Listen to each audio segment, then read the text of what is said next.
What's going on, people? I'm Gift from Shava Consulting. Today, I'm with the co-founder of Brendmo, a growing accounting firm here in South Africa. Mollen, how are you doing today? I'm fine, thanks. And you, Gift, how are you? I'm better than yesterday. So, tell me a bit about your background just before you started Brendmo. Okay, so my background, where should I start? I'm a chartered accountant by profession. Mm-hmm. So I studied here in South Africa in the Eastern Cape. I qualified in 2014. I wrote my board 2 in 2014. So there Mm-hmm. in 2014, I was with my friend. Then I just said, no, let's start a company. Then it was like a joke. Then we started Brendmo early 2015. So yeah, so I think that's a brief of how and where we started Brendmo. So I started Brendmo with my my friend Brenda. Okay. And you said you started in 2015. So that's been Yes, five yes, 5 years. All right. And yes. a lot of people start businesses and they often have a hard time establishing it, getting clients, and so forth. What were the early challenges that you faced when starting Brandmo with your? When starting Brendmo, like what I said, we started soon after finishing our articles. So Okay. when you started, the challenge was the know-how, because the business has its own challenges, Mm-hmm. how to navigate around it in terms of actually knowledge. So the funny part of it is we were saying we want to do audit, but we had registered actually a company, a PTY, which couldn't do audits. So Okay. the know-how of the nitty-gritties of really establishing an accounting firm we didn't have. So those were some of the challenges that we faced. Obviously, getting clients, getting people to know you, to Mm-hmm. trust you, it was something else. I remember people I used to work with, they were like, how come they started a company? Do they know what a company is? You know what I mean? So there are a lot of challenges. So imagine if people that are doubting you, what about clients that need the work to be done? Okay. And how did you get your first client then? So, Gift, I want to be honest with you. It was something else. We did door to door knocking. You know what I mean? Mm-hmm. Those old school thing with pamphlets and knocking Mm-hmm. on companies. Uh-huh. And you see, an accounting is not accountant is not someone you can change overnight. You know what I mean? Because there's Mm-hmm. trust that you build with an accountant. So we knocked at one of the schools as well, and they say, no, we're fine. We have our accountants. Then our first client that kept us busy, we got it through knocking. Then they said, no, you were sent by God, another company. We really want someone to do our books, and over 5 years worth of books were not done. So they kept us busy. Ah. So as a small company, when you get a client, you are the manager, you are the person who is doing it. So we forgot about knocking, now dealing with that client. So that's how we got our first client knocking on the door. And we also spoke to where we used to work to say we are now in business. So should you are understaffed, we are ready. So we also Interesting. got some of our jobs from there. Interesting. How did you get your second client? Was it also through door-to-door knocking? So the second client now, I can say it was through the networks that we had developed. So we got some subcontract kind of work from where we used to work. Then we were doing work there for them. They at some point they wanted to absorb us again as their employees. So we fought to say no, we're doing invoicing now. We don't want to do payroll. So that's where those were other clients. So the other clients now started to come after we produced the quality of work. So it was more of referral now going forward. But I think we got so head on the knocking as well. It helped. We got a client, but it was a hard task. It was difficult, to get. So we didn't really proceed with the knocking issue, but but I think it was good that we got one of our clients from there, and we were attending. Some were attending networks, and we started to know people. So that's how the clientele grew from there. Okay. And I'm assuming that's also how you got your third client. Yes, third clients. So now we're coming from referrals, and yeah. Okay. But otherwise, one thing that is very interesting, when you're in, you think, I know Gift has a business, this one has a business. If you count all those, thinking that the work is gonna just come, not like that. Uh, Yeah, it's not like that. yeah. And if you were to, knowing what you know today, if you were to go back to 2015, would you do anything differently with your approach to getting your first few clients? I think I would be more strategic about it. Hmm. If I have to go, I would really sit and say, okay, who are the clients that I need? Because through the whatever we were doing, we were getting anyone, anyhow, even you know Makes what I sense. mean? Anyone. And some of them would take time to sort out the thing, but was it worth it? Some we didn't sleep, but we never got paid. You know what I mean? So Uh-huh. if I were to go back to 2015, I would be very strategic, and I was going to list to say, who are the people that I need to serve that will also appreciate my work, that will understand, and that will need it. You know what I mean? Then I would see, okay, where do I get these people? Then I'll be so strategic and know how to get to those people. Makes sense. And so to this day, what has been the number one method responsible for the clients that you currently have right now, your client base so far? What has been the number one method responsible for getting you all the clients that you have now? I can say my clients are my Results. methods. Yes, yes, largely they are mine, because when we pride ourselves with excellence, so they can't afford not to talk about the good work that we do, Yeah, and makes sense. so from there we get those. Although yes, we now in the process of getting other methods, of getting like engaging on the marketing, expanding our marketing arena, on getting various clients with the different products that we offer. Yeah, Okay. but for a long time, my clients has been my main draw of other clients. All right.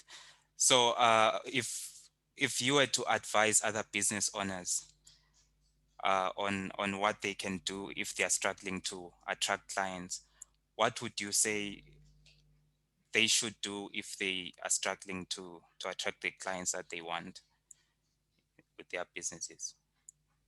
Okay, so because I actually work with businesses as well, and you can see that here we need to increase revenue. So Mhm. I'll say two things to businesses. One is to say, let your product sell, be good, be excellent in whatever you do, so that whoever gets your product and can be able to refer people. The other thing will be to say, be thoughtful about your business. You know what I mean? I mean, Mhm. strategic to say, okay, how do I think about that? Because many times a business, they don't think about that, but it's a component that people need to think about it, to say, okay, how do I get, and what are the methods out there that can be used to attract relevant people? So without thinking about it, you cannot even pay with people who can assist you to grow your client base, people like you as well, who has been assisting us to grow our client base in the marketing. So you can't do that if you don't intentionally think about that. So I would say, please think about it, intentionally focus and think about how are you growing your market, your client base. And the other thing, be good at what you do. It will sell as well. The people that you manage to get, they are also your salespeople, because they're gonna say sell for you. I totally agree. You know, when I also got started, Uh, I had a lot. Well, actually, I got my most of my first clients from LinkedIn, and so I used to do this direct outreach. So it's a version of what you were doing, but I was doing it online. Online. Uh-huh. I think it's better online Yeah. So I would as reach was out to physical. people over there on LinkedIn. And Uh, in the first 6 months, I secured hundreds of meetings really with business owners. uh, Um, I remember I got about 12 to 15 clients from those direct outreach in the first couple of months. Now, when I spoke to most of these people, I started to notice patterns because when you speak to hundreds of business owners, you start to see some patterns. One of these patterns was there were people who were very doing really well and were succeeding and were growing their businesses really well. Because one of the questions I would ask in those sales meetings was, how many employees they have, how much revenue they were currently generating, how many clients they were getting. And so I started to realize that those who were succeeding had a different mindset to those who were struggling to even get their first couple of clients. So there were those who were really, really growing their businesses, there were those who were struggling, and there were those kind of in between. When you look at your own business and the clients that you currently serve, and the clients, the potential clients that you've had sales calls with, what are some of the patterns that differentiate those who are successful and those who are struggling? okay, because we actually in accounting firms, accounting firm, we get to know about different types of clients. Mm-hmm. So, from my analysis, when a business starts, so you get those clients that are contented to be just small. You know what I mean? Okay. And sometimes they won't really uh, think about their or intentional about growing. They're just fine, they're just fine. And you'll be like, okay, this person's product, they have potential to grow further, but they're just fine. So when I look at the pattern, is to say there are businesses that are contented to be just small. That's one thing. Then there are those, when I look at them, people who are very, very, even they give you a hard time. If you are not necessarily hard time, but I like those clients. They tell you to say, you said you're gonna give me this on this time. They are intentional about their business. They are aware that they need this. And if you don't send the things on time, let's say you don't send one thing that you have said you're going to send on time, they are on it. If they say they're going to send you something, on the other hand, they are on it. They are very intentional. So that's another type. And you see those, there's a pattern where their way of doing things change and revolve. And you can actually see these people, they had 3 employees, 4 employees, 5 employees, six, 10. You know what I mean? If they have branches, they've already opened branches. So those people, the owners of those businesses are very intentional. They are intentional about what they are doing and they know what they want. And I can say, go getters in other words, in all around aspect. Then you can see, so those are the trends of the businesses that we save and that I've seen. So some people, so the other ones that are not intentional, you can even force them, you can push them. Hey, it's February, you Mm-hmm. need to comply. Then the person is like basically they're just fine. But at the end, you say you're gonna pay penalties. You are going to pay Mm, penalties. Let's save those monies of the penalties. But last minute, the person will say, "No, I have this letter from SARS," but they would want grab in. So I've seen that people who grow their business are intentional. They're intentional about their product. They're intentional about their books. They're intentional about their marketing. They're intentional about their people, their employees. So that's a differentiating factor that I've seen through servicing a lot of clients in various industry in our accounting firm. okay, got it. And what would you say are the top three skills needed to be a successful entrepreneur?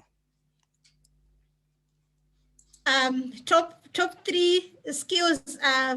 I think some people believe that you don't need to work hard, work smart, but I say you need to work hard. You know, you need to put in effort. You need to put in effort. So that's the first number one. You can't live a life of a bossy person when you are building a business. You know what I mean?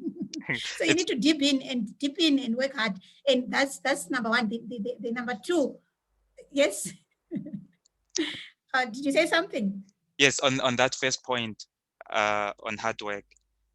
You know, Um, before I also got started with this entrepreneurship, well, I had a job before working 9 to 5. Um, and I thought, you know what, I'm investing all this time in making this company a lot of money. I could easily just do this on my own. And yes. and I thought I'll be working way less. One of the things I want, I'll work less time, and but really the reality is I work 7 days a week, typically 12-hour days or more, Um, sometimes. And so I totally agree with you on the first point on hard work. I don't think. yes, you need to, yeah, Yeah, go ahead. yeah. You need to put in hours. You need to put it, for me, as an entrepreneur, if you know when is which holiday, when is what, and when you are still growing, you're still playing. Because you'll be like shocked, guys, it's a holiday. I didn't know, and you say people, okay, see you on after Tuesday. I'm like, what happened to Monday? Monday's a holiday. They are the one that tell you, but if you know that it's a holiday, there's something.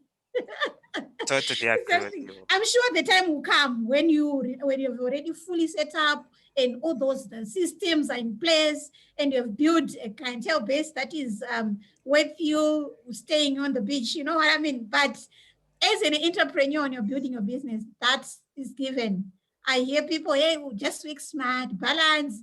There is no balance when you're starting a business. There is no balance. The business takes the larger chunk of your time. That's Totally given agree. and that's true. If you want to build a solid business, put in time, put in effort. And the other thing is be intentional. Like I also spoke about that to say you need to be intentional. You just can't say, I'm selling this. You need to be intentional. How is it going to go? Who's going to help you? How are you going to grow that market? How are you going to get clients? What? So being intentional about all facets of the business. And the other thing that is very important, Mhm. when you are growing, you'll be like, okay, I want to be the marketing person. I want to be the doer. I want to do the text myself. I want to do the books. You end up being an administrator. You know what I mean? And you don't really focus on what you are good at. So that's the other thing. That's the other thing that I've seen as entrepreneurs. You want to do the books yourself.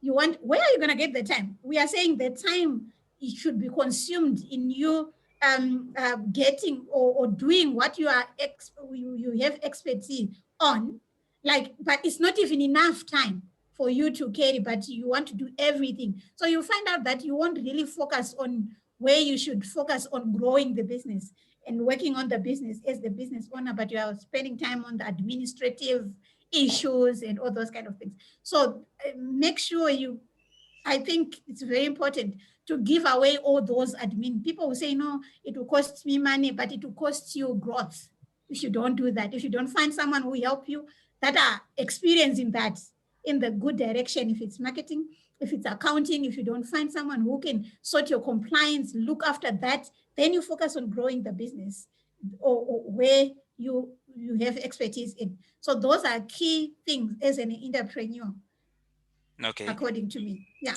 So top three skills. You mentioned number one, the importance of hard work. Yes. Number two, learning to delegate. Um, Yes. Yeah. what is the third thing you think is important to being a The- successful entrepreneur? okay. The third thing that I'm saying, be intentional about your business. Like Mm, focus strategically. You need to have that mindset. Obviously, you can't just get that mindset. You need to expose yourself, read books that are going to help you to grow that mindset. Because for you to be intentional, you need to have that. mindset of looking at your business holistically, not looking at one component to say, okay, so you don't need to live, what do they say? You I'm forgetting that phrase. You know, that's where you just kill the meat for the day and eat and live for the day. No, you need to look about the future. You need to look at it holistically. Okay, who are the people that are going to help me? What am I doing about marketing? What am I doing about getting more clients? What am I doing about ensuring that the systems in my business are ready? So I've seen business that are contented at the level that they are, and if you try to tell, or because we call ourselves, for example, accountable partners, we tell you that your business where you are, these are the things that you need to put in place. If it means HR processes, if it means putting this, but you can see that people, they are not ready. But as an accountable partner, I would have seen that you are growing. These are the potential risks that you can face. These are whatever. So you need to look at your business holistically and be intentional about that, not on that point, but into the future. So that's how successful entrepreneurs do their thing, according to what I've seen in terms of the business that I've saved, that have grown successfully as well. They've been implementing that. Awesome, awesome stuff. And I've tried to book some meetings with you, and I can see that you're quite a busy woman. How would you outline or describe your typical day? Ish, my typical day, I should say, you know, um, because Brendmo is a growing company, but I'm happy that systems are coming to play. We now have our team is growing, experienced, which is going to take which is helping a lot in the growth of the company. Because my typical day, every day we have our morning routine meetings with my team. Hmm. They updates, or just an update, because there are things that I'm not aware of as well. So in that morning daily meeting, we can able to know how what's going on with this client, are there any challenges, and whatever the case might be. So we update each other, whether I'm there or I'm not there. That meeting happens. So the seniors on the company also we help a lot. So from there are other things that still need my attention. You see that what I was saying, to say you need to grow to such extent that you need Mm, to learn to delegate. But there are things that still need my attention as well, like in terms of actually doing. So those are the things that also take my time, and I also need to look at as a business person, to look at Brendmo as a business, working on the business, not in the business. So I mhm, also spend time to say, okay, in the next month, what are the potential clients that we need to service? What is needed, or how should I put this in place? And actually having meetings with also potential partners. You know what I mean? That can help us streamline things, because sometimes you need those partners in your growth. You can't do everything on your own. So my typical day is meetings, more mhm, meetings, and sometimes doing the work as well, dipping into the work that I mhm. cannot delegate for now. But I'm happy that my team is growing, that some of those work or those tasks I'll be delegating as well, so that at least it's, yeah. So that's basically my day. And I look at my email. I normally look at my email early in the morning or in the evening, during the day sometimes. But yeah, so that's how my day is. So it's more meetings and the work. Yeah. Got it. And how has this all affected your family life? What do you think of balance? You I always envy people who say, no, you need to have balance. I don't think balance exists. You know what I mean? So, Mm, but for me, I have set aside to say, at least Saturday, I have dedicated it. At least mm, Saturday, I'm with the family, we go to church, and during the day, I'm with them. I don't touch my laptop. But I want to be honest with you, where the business is and where I don't have a balance. I can't say I'm giving Mm. half to my family. I'm giving more to the company. So there's no, so Makes there sense. isn't that balance. But I'm happy that they, my kids and my husband have seen that, you know what, this is the career, and if we try to frustrate the journey, then there's not going to be happiness. I won't be happy as well when my company is suffering. It needs my Mm, attention. So I'm happy that they have come to realize that. Well, sometimes I leave the offices at 8, and for that reason, and for that matter, I actually have young children, but I think they've get to understand that hey, this woman is working and is busy. So I'm happy. I'm happy that they've pretty much understood that and they support me. I don't get home and everyone is yelling at me. Otherwise, I'll be crazy. You know what I mean? mhm. I'll be so crazy to say, guys, this company needs me, and you guys, wow, how can I cut myself? So I don't have a balance yet, but I'm working towards that. And I'm telling you, in the 3 years' time, I'll be able to balance because my team is growing and our company is growing. We're putting systems in place and a number of things. We're working on the business, it's changing. So I Ah, think okay. balance will come eventually. But when you are when as an entrepreneur, I don't know how others do it, but it's not existing in me.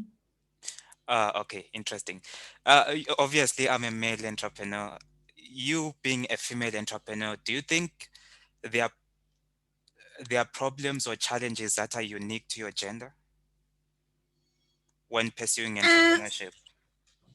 Yes, I think they are, especially if you don't have a support system. Because you see, ideally, the the children's growth and the role has been, the society have thought about it, and it's sort of a women thing. So let's say the child is crying, so the Mm, mother will be the one expected to run and hold the child, go change if the child need a change, or you know what I mean. mm, So that's, I think that it's a very, it's something that is hard as a female entrepreneur to really succeed, mm, especially if you don't have a good support system around you. So it's a biggest challenge. I was thinking as well when I'm looking at the businesses that I serve, most of them are male owned. Can you believe that? I You can. know, so there are very few Mm, I can. female entrepreneur out there. And I was like, okay, even when you want to make friends, you know, it's rare to find female in business who would understand. Because if you want, as a female entrepreneur, you'd want a female entrepreneur as well who will understand the gen. But it's difficult to find them because they are not, most of them are not, I think, because of those challenges that we are talking about. So it's a unique challenge if you're a female entrepreneur, if you don't have support structure, if your husband doesn't understand your vision, if your family don't understand your vision, and if you don't have family that can support you through your vision, it's a very difficult journey as a female. Makes sense. And so what currently what is your greatest fear and how do you manage fear? Oh, the greatest fear. Mhm. I don't know if I have a fear because I'm just a go-getter, you know. So even if you say, do you do this? I do. So the fear, I think I haven't thought of the fear. Eh? The fear. What is in what area? Like in business or Yeah, in business, maybe failing and so not to be spending enough honest, time with your kids and etc. okay, so in business, fear, even if at the time that I was still earning like 500 rand from the business or nothing, sometimes I was never afraid of failure. That's one thing that's, so in as far as failing in business, I'm not, I don't have a fear. And I have clear direction where the business is going. And I haven't, since the time that I started the business, I never even send any CV to anyone. Even there were months that I didn't get anything, but I never. Mm, So I think my greatest fear, My greatest fear was, but it's no longer. I can see when I put in Okay. family. You know, my kids, when they cry, they will be like, "Daddy, Daddy." You know, kids, they normally have to say, "Mommy." So I know to these people, they don't notice me. You know, I'm a bit Uh, of yeah. But I was like, Interesting. so how do this little one see me? That's kind of. But now I'm over it. They can. I'm like, you know what? I have my party, and the father has his party, Mm. and so I like it when they want something that relates to daddy, they go to daddy. But when they cry, they say daddy, daddy. That's the kind of thing. It used to be a fear to say, how do these little ones see? They don't cry, mommy. It's like I'm absent or what? Mhm. But I'm fine now.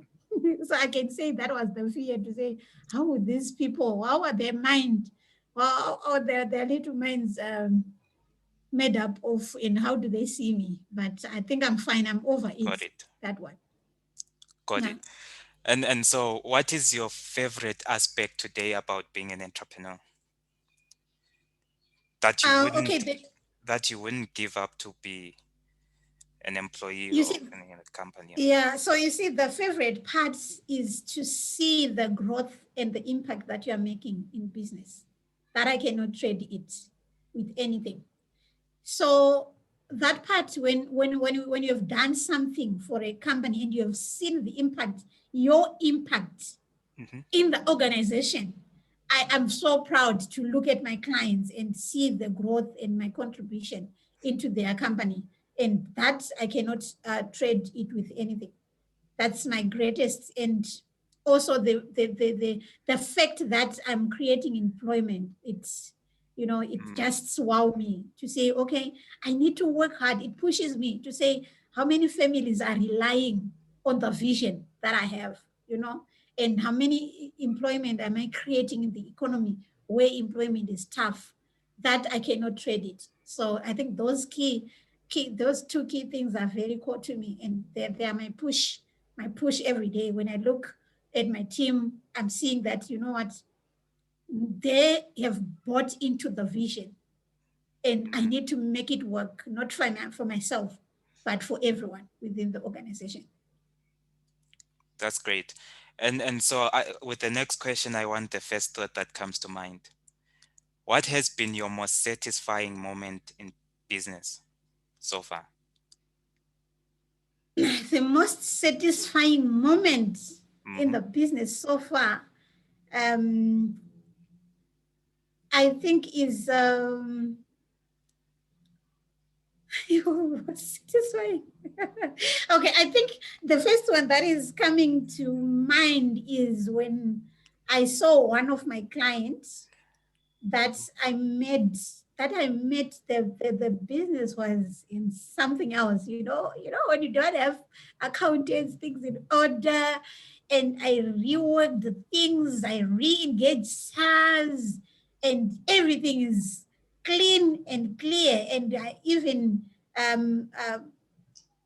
arranged to say you now need experienced staff. Can you get experienced staff full time? And saw that being implemented and see the change as well. And that's my involvement within the organization. That has been the most what is it most impressive moments in the business journey.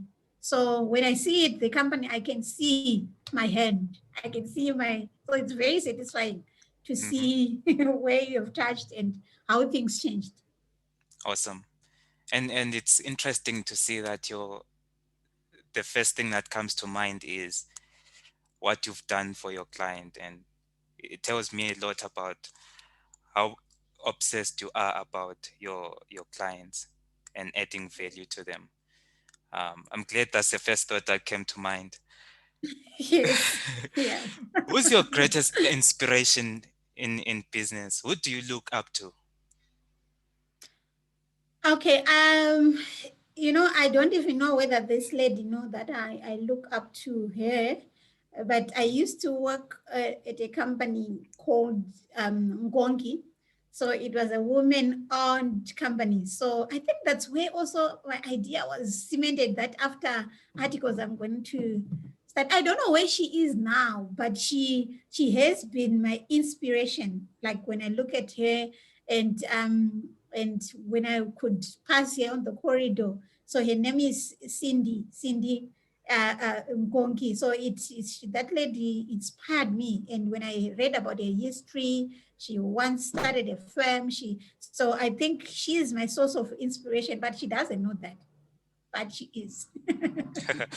We have to reach out to her and do some interview with her. Okay. Yes, I think so. Do you read Yeah. books?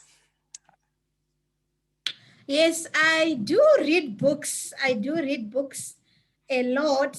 But my problem is I forget the titles of the books because I actually have that online, um, yes, online book.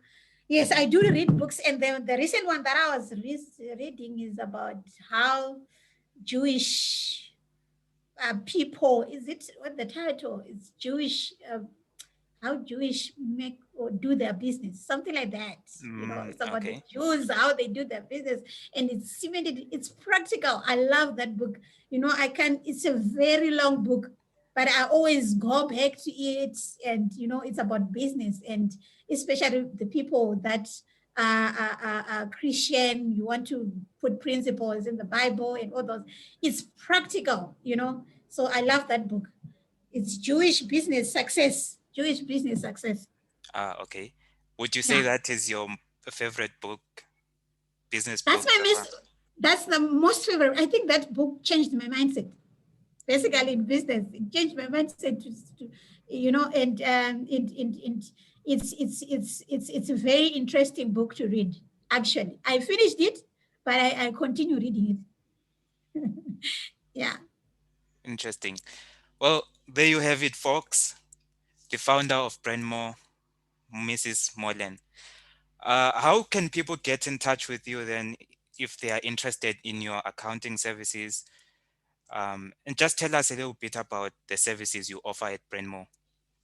Okay. At Brendmo, we are an accounting firm. We offer accounting services, and we also offer VICH or CFOs. We have known that CFO are chartered accountants, and it's difficult in this economy to have a full-time person on your premises. So that's also the service that we offer. Your chief financial officer. We actually thinking, I'm liking the other name now, chief value officer, not financial only, because you need to know a lot of things about the business. We also offer HR and payroll services and tax services, as well as we do consulting as well in terms of setting up your controls within your business, your internal controls. So those are the services that Brendmo offer. And our number, you can get in touch with us on 011-026-3052. That's our landline, or you can just email us at info@brendmo.co.za. Or if you want a direct line, direct cell number is 079-562-9638. So those are the numbers. And our website is www.brendmo.co.za. Awesome, awesome, awesome. Oh, and I've always been curious, how do you come up with that name, Brendmo? Okay, you see, this name Brendmo was actually named by my husband. Can you believe it? So the founders of Uh-huh. Brendmo Incorporated, Brenda and Mollen. So I'm Ah, the more in the brand. So, so so it's that's how the name. So we wanted to register a company. So my husband was like, why can't you just say Brendmo? And naming is something that I didn't really worry about. And I said, no, it's fine. And my partner also said it's fine. Then that's how the name came about. yeah, I like it. Simple. It's a simple name. Yeah. Awesome. There you have it, folks. If you found value in this video, you like it, hit that like button over there. And you see also head contact details in the description below if you're watching this on YouTube. See you next time. Cheers.